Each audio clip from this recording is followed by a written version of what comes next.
بسم اللہ الرحمن الرحیم۔ حق و باطل کا پہلا معرکہ رمضان المبارک 2 ہجری میں بدر کے میدان میں ہوا۔ لڑائی شروع ہونے سے پہلے صحابہ اکرام رضی اللہ عنہم نے دیکھا کہ ایک سبز آغاز نوجوان مجاہدین کی صفوں میں ادھر ادھر چھپتا پھرتا ہے۔ حضرت سعد بن ابی وقاص رضی اللہ تعالی عنہ کی نظر ان پر پڑی تو انہوں نے اسے اپنے پاس بلایا اور پوچھا، جان برادر، یہ تم کیا کر رہے ہو؟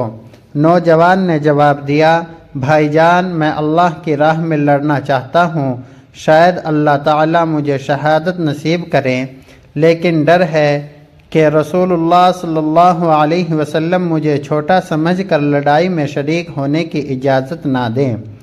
حضرت سعد رضی اللہ تعالی عنہ نوجوان کی بات سن کر خاموش ہو گئے۔ جب رسول اللہ صلی اللہ علیہ وسلم نے اپنے جانثاروں کی صفوں کا معائنہ فرمایا تو نوجوان کا خدشہ درخت ثابت ہوا۔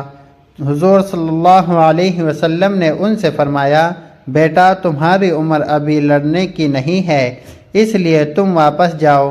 حضور صلی اللہ علیہ وسلم کا ارشاد سن کر وہ نوجوان رونے لگا اور بار بار التجا کرنے لگا کہ یا رسول اللہ، مجھے لڑائی میں شریک ہونے کی اجازت ضرور مرحمت فرمائیں، شاید میں اللہ تعالیٰ کے راستے میں کام آ جاؤں۔ حضور صلی اللہ علیہ وسلم نوجوان کے جوش ایمان اور شوق شہادت سے بہت متاثر ہوئے اور انہیں لڑائی میں شریک ہونے کی نہ صرف اجازت دے دی بلکہ اپنے دست مبارک سے ان کے تلوار باندھی۔ یہ سعادت مند نوجوان، جس کے دل میں شہادت کی اس قدر تڑپ تھی، حضرت عمیر بن ابی وقاص رضی اللہ تعالی عنہ تھے۔ وہ قریش کے خاندان بنو زہرہ کے چشم و چراغ تھے اور حضرت سعد بن ابی وقاص رضی اللہ تعالی عنہ فتح عراق و عرب کے حقیقی چھوٹے بھائی تھے۔ بعد بعثت کے ابتدا زمانے میں جن نفوس و قدوسی کو سبق فی الاسلام کی سعادت نصیب ہوئی، ان میں حضرت عمیر رضی اللہ تعالیٰ عنہ کے 2 بڑے بھائی حضرت سعد بن ابی وقاص رضی اللہ تعالیٰ عنہ اور حضرت عامر بن ابی وقاص رضی اللہ تعالیٰ عنہ بھی تھے۔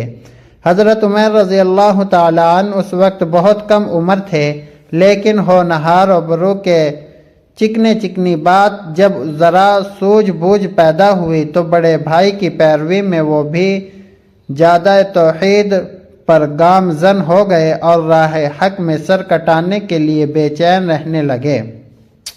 مکہ میں جب پرستان حق پر کفار کے ظلم و ستم کی انتہا ہو گئی تو حضور صلی اللہ علیہ وسلم نے صحابہ رضی اللہ عنہم کو ہجرت مدینہ کا حکم دیا۔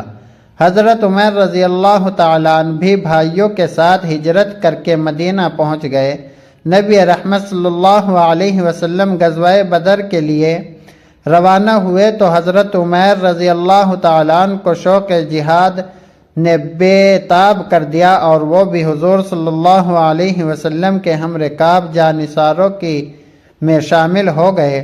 ان کی کم عمری کے پیش نظر حضور صلی اللہ علیہ وسلم نے انہیں لڑنے کی اجازت دینے میں متاثر تھے، لیکن جب انہوں نے شوق جہاد اور آرزو شہادت کا اظہار گری و بقا کی صورت میں کیا تو حضور صلی اللہ علیہ وسلم نے انہیں لڑائی میں شریک ہونے کی اجازت دے دی۔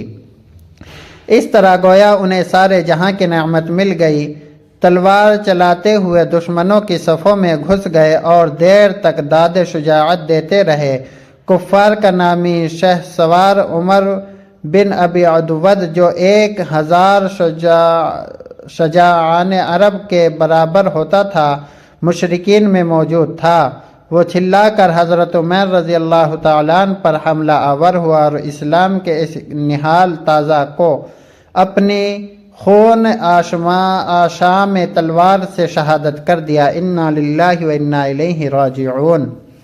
حضرت عمر رضی اللہ تعالیٰ عنہ اپنے خون شہادت سے صفحہ تاریخ پر نقش مرتس کیے اور نوجوان ملت کے لیے تا ابتدا مشتعل راہ بن گئے۔ اللہ تعالیٰ ان کی پرہیزگار